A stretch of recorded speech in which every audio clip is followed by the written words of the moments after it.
This is Kim from Adoption Matters with my co-hosts Sharon and Sally. Today we are going to share some clips from some of our former podcast guests and then share our trispective thoughts on adoption today. Let's jump right in with Jean Widner. Adoptive parenting is a big job. It's a hard job, and it shouldn't be entered into trivially. And I think that adoptive parents, first and foremost, need to have that awareness that this isn't going to quite be the same. And anybody who tells you that is lying to you. And so I think that that's one of the first things. And then I think the second thing is, love is not a cure-all, but it is a good place to start.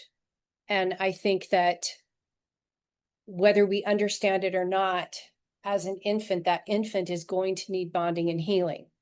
And I'm going to bond and heal with you because I need to. My survival depends upon it. But then you've got to leave space for the ways that trauma is going to manifest itself in some way. And so your job, I think, then as an adoptive parent just becomes attunement to trying to understand, okay, my kid and I need to have a really, really good mechanism for communicating. And I need to be really, really listening to my kid. Hearing this really hits home for me as a birth mom. When I placed my son for adoption, I trusted that his parents knew what they were signing up for, not just the joy of becoming parents, but also the responsibility of parenting a child who would carry adoption as part of their story. And I sometimes wonder if his parents had truly been attuned to this understanding, would things have been different for him and for us? Because parenting attunement knows that adoption doesn't first start with joy, it starts with loss. And loss lives in my child, whether his parents acknowledge it or not.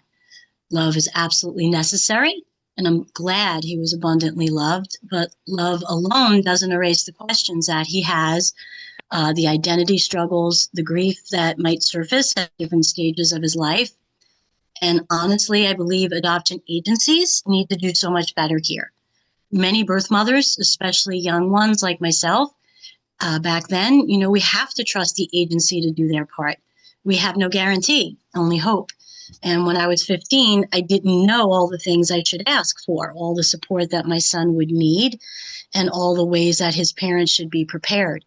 I trusted the agency to handle that.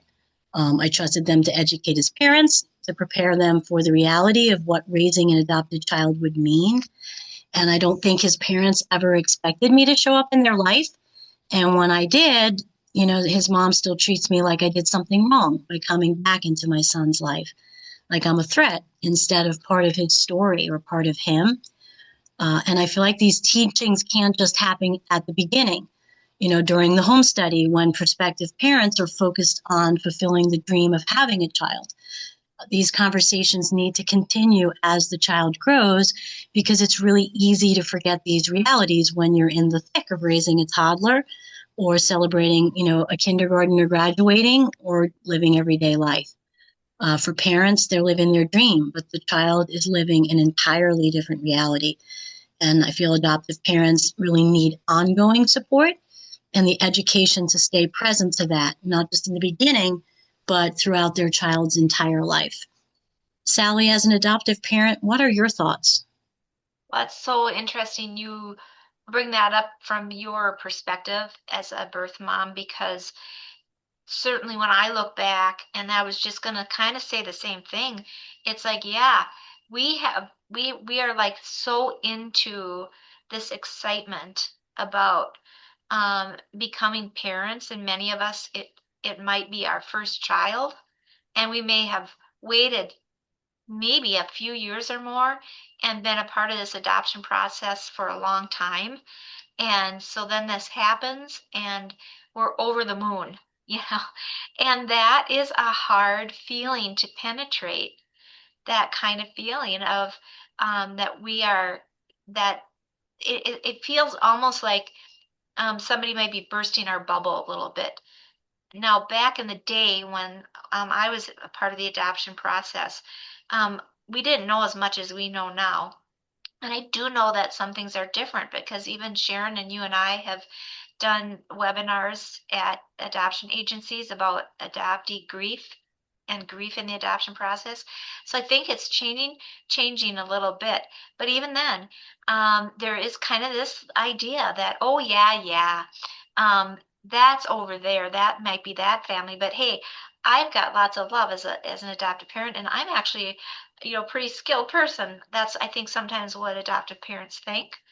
So it's not going to happen to me, but somehow getting that message across is so important. It's one thing also to do it at the beginning when we're still in that, like you said, in that joyful phase, but to have it continue and have the support continue is really important. The education continue, because sometimes a child is adopted and then everybody goes away. That's the feeling. After a while, everybody goes away, and then we're just sort of out there. I mean, that's one reason why we have adoption coaching too, for that very reason, to be there to help families, and especially adoptive parents too, to navigate and be there for their kids. What do you think, Sharon? Well, I think it's really significant that you said the first child, or how you get your first child and how you feel all overwhelmed. Well, I was the first child. And so I lived in that role. And so, and then too, I have to say it was back in the dark ages when basically there were no definitions, except for Dr. Spock, who told everybody the wrong thing. But basically, my parents were living with that kind of a expectation for how their parenting style might be formed. And then there was also the fact that we're a minority. And so there's different kind of ways in which we look and interact with our children in our home and how we want to present ourselves outside of the door. So, I mean, it was kind of like really a hodgepodge of ideas that were assimilated from society as well as Dr. Spock. I'll leave it there with him. But basically, there is more than one definition, isn't there? I mean, the child it's themselves, can't be defined by the rules of the world or the rules of a professional or whatever. How you interact with your child is pretty significant, and you need to consider or think about the nurture versus nature. The child comes to you with one being, the whole thing of who they are and what they want to express in the way that they understand. Well, parents have their own separate understanding, and so for to get these two things to come together, it's not always easy. So the parent really needs to sit in the chair of attunement where they're actually honoring the child's abilities, their strengths, their emotional wavelength, and knowing without knowing that their thoughts and everything are going to be separate from yours. You're going to have some kind of idea or definition around what you think is right for your household. And the child is sitting there going, So when you honor the child's nature, you're basically nurturing it, aren't you? You're coming alongside with your child, you're honoring that nature, and you're understanding that, my rules are my thoughts, but what does this child actually need? So there is more than one definition. And that's what I think.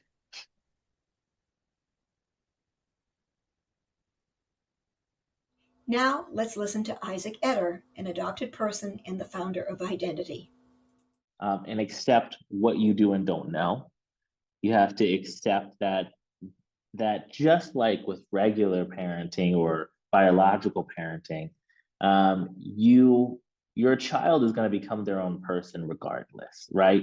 And oftentimes, whether adoption is involved or not, we know that's challenging for parents, right?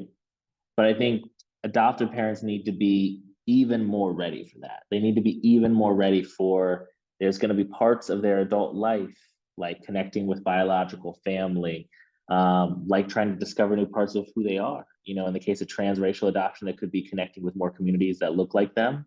And that might be new and unusual to the adoptive family. And so adoptive parents, I think, really need to be open and learn how to sit in hard moments and accept that their child is going to have experiences and desires that they cannot understand. And it is almost never related to something that is wrong with them or something, or their child not loving them. It is all about their own personal experience. This idea that adoptive parents need to not be offended when the child has experiences apart from them resonates so deeply with me, but yet from a different angle. I feel like there's this layer of healing that I can't access. And I often wonder if it's true for my son as well, because my son's adoptive mom, especially, is so very offended by my existence. And I really wrestled to understand this. I thought when we finally met, it would be full of joy and reception. I thought she'd see me as part of the picture, not a threat to it. And instead, she was just really closed off to me. And that closure doesn't just affect her and me, it also affects my son. I've also learned that parenting is a personal journey. I've parented several children myself now. And the one thing that has been a constant reality for me is this idea that parenting pushes your limits and refines your edges. You have to do your own emotional work. You have to look at your triggers, your insecurities, your fears, and you have to deal with them. Because if you don't, your kids are going to pay the price. And here's where leaving the ego out is so very important. This is where the idea that you want to do what's best for the child is really put to the test. You know, it's easy to say you'll do what's best for your child when it aligns with what makes you comfortable or with your financial or physical achievements. But what about when it doesn't? And what about when what's best for your child means sitting with your own discomfort and theirs? And in the complexity of the adoption relationship, what about when this means discovering and connecting with their roots and welcoming their birth parents, even when it brings up feelings of inadequacy or fear? That's the work. And if adoptive parents aren't willing to do that work, it's the child who really loses out on the healing that they deserve.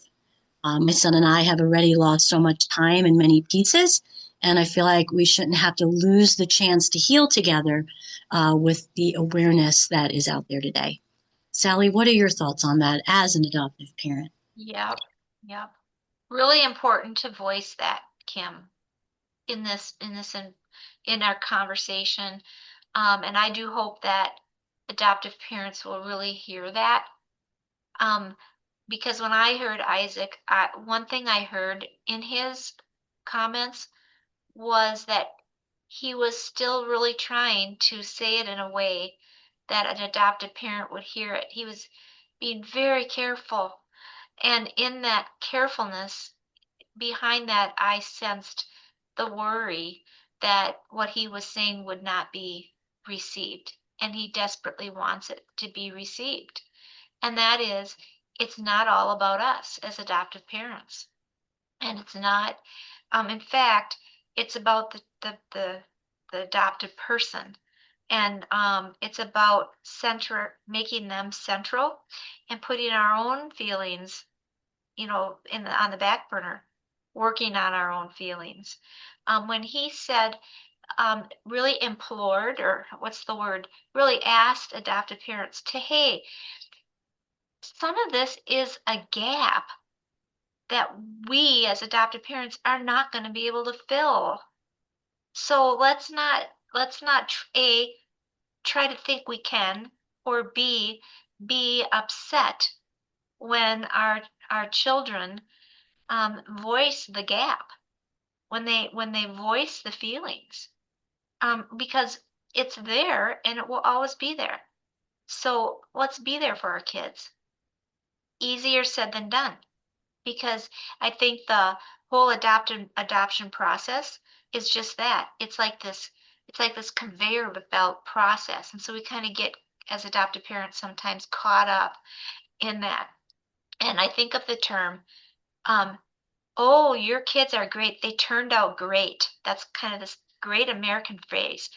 That is a process conveyor belt comment. Like somehow that everything that we do as adoptive parents is reflected in what our kids become. It just eclipses all of anything about our kids' individuality or whatever. I don't use that phrase. because it reinforces that idea that somehow it's got to be all about us and what we did as adopted parents in general too. I mean, but really adopted parents.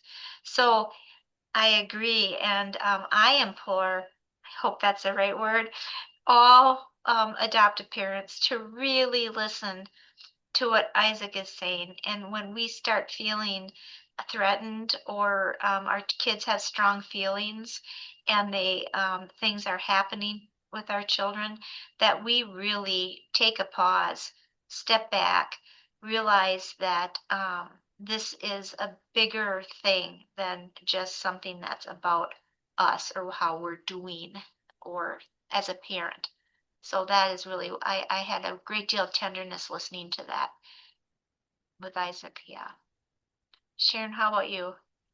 It's interesting that you bring up how we're doing as a parent, because now that I have biological children also, Kim, like you were saying, it's sometimes you don't separate what your expectations are and where the children end up being, because they're not aligned. And even when it's a biological child, they're not aligned. And so, like he was saying, how we see ourselves, or yourself, he said in that particular comment, was kind of like translating to having only one direction for your adopted child. In the same way that there's only, some parents think there's only one thing. My child could be, I'm a doctor, so my child's going to be a doctor. We'll have a wonderful time operating in the operating room together. And, those kinds of things really don't happen. Your child has different ideas and thoughts. And even there, when there's a biological connection, there's a wavelength that they're on that's separate from where you think that they should be.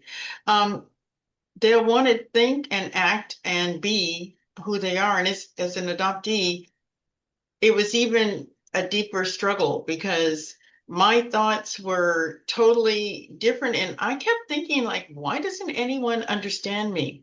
This shouldn't be this way.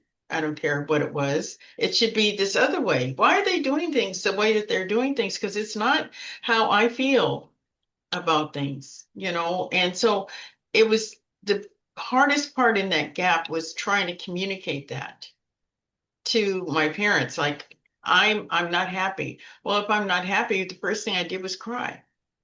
And they used to say I was a crybaby, but anyway, because I was crying all the time. And I don't think that my parents questioned, what is really going on below the surface. Because again, like I said, they were in the Dr. Spock era. They didn't know anything about the things that we understand today. That's why it's so helpful, I think. And I get so much enjoyment out of helping adoptive parents understand what they're getting into with the adoptee. So, I sort of put this to the test, or this kind of thinking. It's more of a, it's not a pass or fail, but it's more of a challenge, let's say, for adoptive parents to understand that their expectations are their expectations. Allow your child to have their own separate thoughts and ideas, and tune in. Be curious. Sit down with your child. Just be curious about what is going on with you emotionally and where you are, so that you can come alongside them and be with them in the process of growing. Now let's listen to Marcy Keithley. She's a birth mother and an adoptive parent, and the author of The Shoebox Effect and a children's book called Frankie and Friends Talk Adoption. You can, these children are having feelings and they can't articulate them.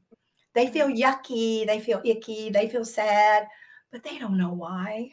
Mm-hmm. So it is the adoptive parent's charge, even for the littlest adoptee. Mm-hmm. The reality is they're going to have problems. They're going to have issues. They're going to have questions. So set that tone as soon as you can, for there isn't any question that you can't ask. Do you need, it could be something as simple as that little child coming up to their parent then and saying, Mommy, I need to have a Frankie talk. Mm-hmm. Make it that simple. And do your own Frankie talk. But that atmosphere of that openness, that the child feels that they can come to them and say anything what they're feeling. are not feeling. So that's why that book was written. And we wanted to reach the littlest ones. Creating an environment where your adopted child feels safe to ask questions about their adoption. I really wish so much that this idea had been present for my son, but no one was talking about this need back then. The focus was all on the adoptive parent's happiness, their dreams coming true, and not preparing them for the hard conversations that their child would need to have. And even today, I see this struggle playing out. The truth gets replaced with candy-coated stories like your birth mom loved you so much that she gave you a better life, which sounds really nice, rather, but it doesn't leave room for the complexity and the grief and the loss. It doesn't make space for the child to say, but why didn't she keep me? What was wrong with me? Or the truth is so harsh or so painful that sometimes it feels impossible to share.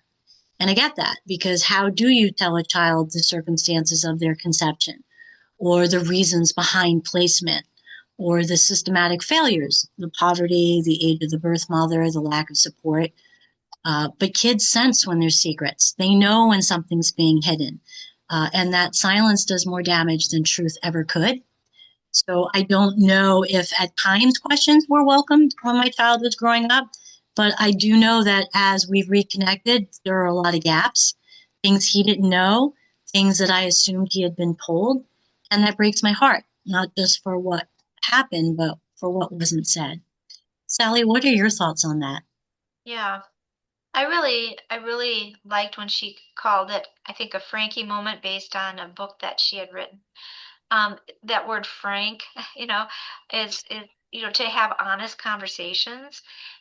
Also, I liked the idea of parents early on having a term that a child they could use together that says this is going to be a conversation that will be deeper or about the adoption or something like that.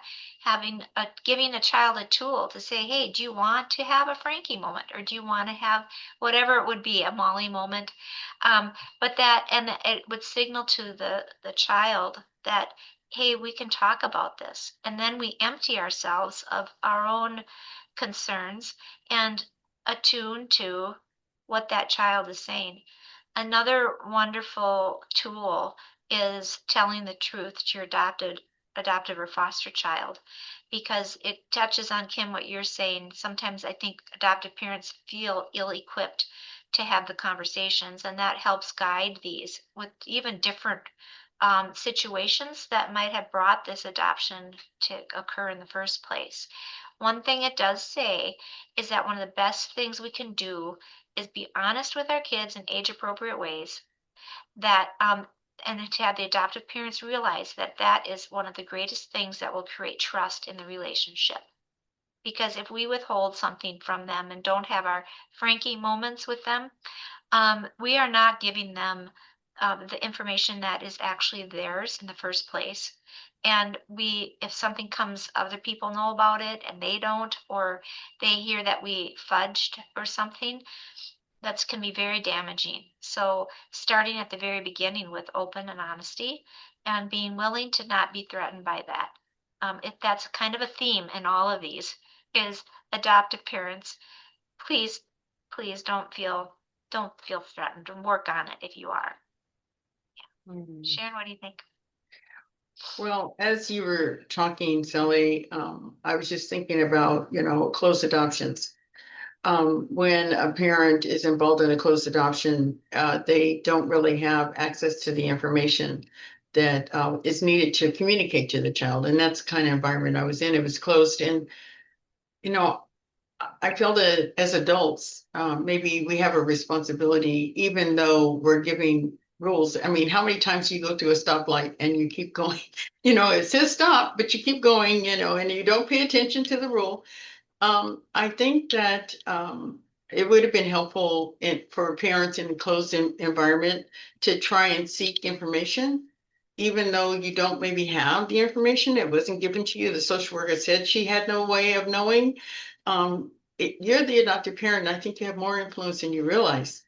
to try and get details around what was happening, and the same thing for birth mothers that think that they can't access that information, doing something, to try and see what they can learn. It's not going to hurt. It's only going to help the child. So, and then in terms of asking what the child needs, it's really important, I think, to communicate that. But at the same time, everything is not words. Maybe the child has no words for how they're feeling. Maybe it's a situation where they, just don't understand or can't express the right thing that you're trying to get from them. So, in my situation, my parents were always busy trying to get things done. There was a lot of responsibility, a lot of household to manage, and a lot of rules and a lot of regulations, and everything had to be done. And it was always at an exact time. But the most important thing for me as an individual would have been for her to sit down with me and not say any words. Just let me know that she was present, Yeah. to hold my hand, to embrace me. Yeah. And then through the process of us being together, she would have communicated how much I'm a priority to her in her life. And then I would have felt more find a way. I believe, because it didn't really happen, but I believe I would have found a way to express myself and say, exactly what was on my mind and heart and how I felt about situations. So holding and embracing and taking time with the child is sometimes more important to me than to communicate and have the right, verbiage or language for a specific a situation, and allowing the child to be a child and just letting them communicate in the way that they know best. Oh, wow, Sharon. I mean, both Sharon and Kim, it's like, even now I'm learning, right? From hearing from you. Yeah. Thank you. Yeah. Now, let's listen to Anne Heffron. Anne is an adoptee and an author of the book, You Don't Look Adopted. My dad died recently. He kept his 3 kids alive. Like 3 difficult, we're all adopted, and just what you said, I mean, it's so hard when adoptive parents have to share their kids' successes with other parents. I mean, I would still be living at home if my parents would have let me, and I don't think that's a bad thing. Like my nervous system, it just maybe in this lifetime, like that would have been good for me. And then to other people, that would look like a failure on my parents' part, when really it's the opposite. It's like doesn't like the sacrifice doesn't get acknowledged, the teamwork, like the real definition of family. I think a lot about just trauma in general and how that shows up. Success for someone in a trauma state or having been through trauma, or for an adoptee, might not be the high-powered career or the perfect family or checking all the boxes that society tells us matters. It might be more like, I made it through today. I'm still here. I've learned to sit with the complexity of my story without it destroying me.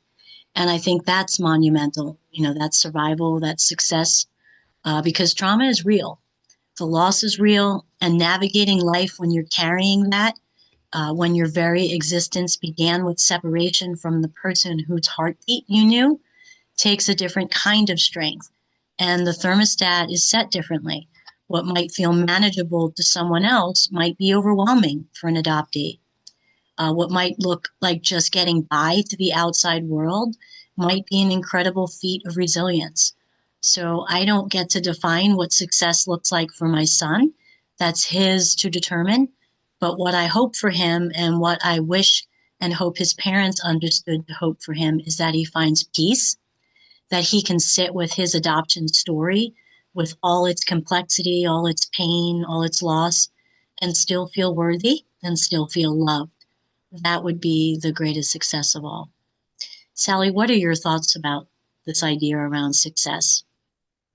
Well, when we first interviewed Anne, this was the part that I won't forget, because when she said, it would have been great for me to be able to live with my parents longer.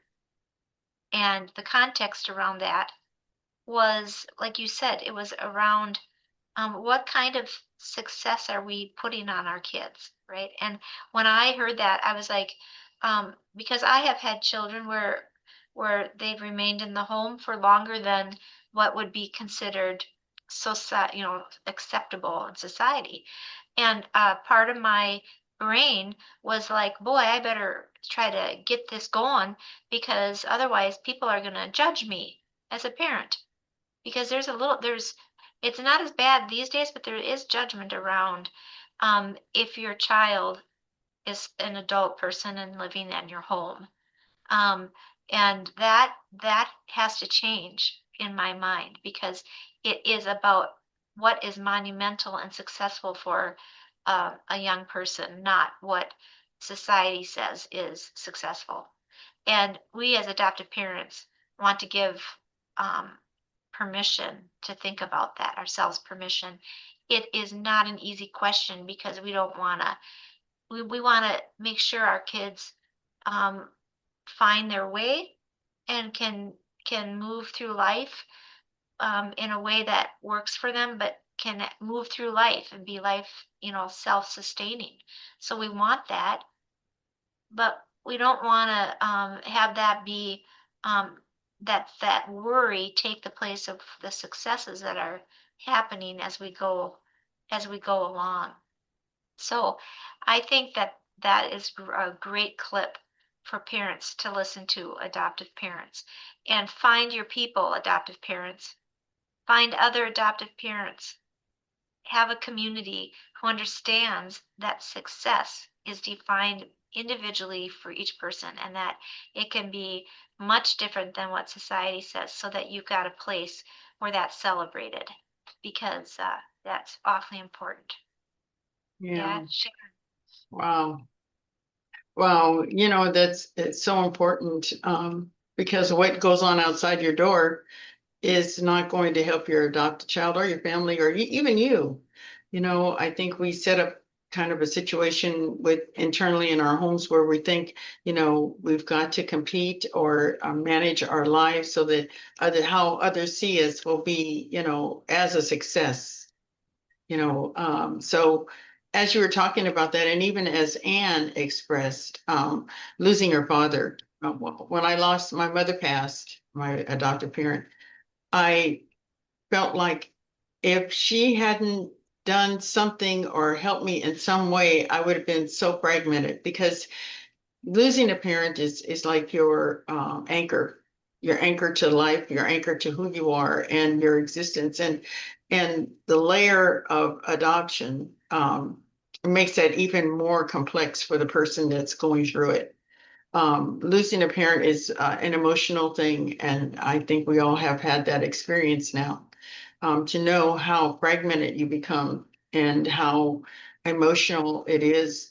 And if you're an adoptee, as I am, if my mother hadn't done something to help my fragmented nervous system, manage itself, and be able to stand in the world, I probably would have crumbled.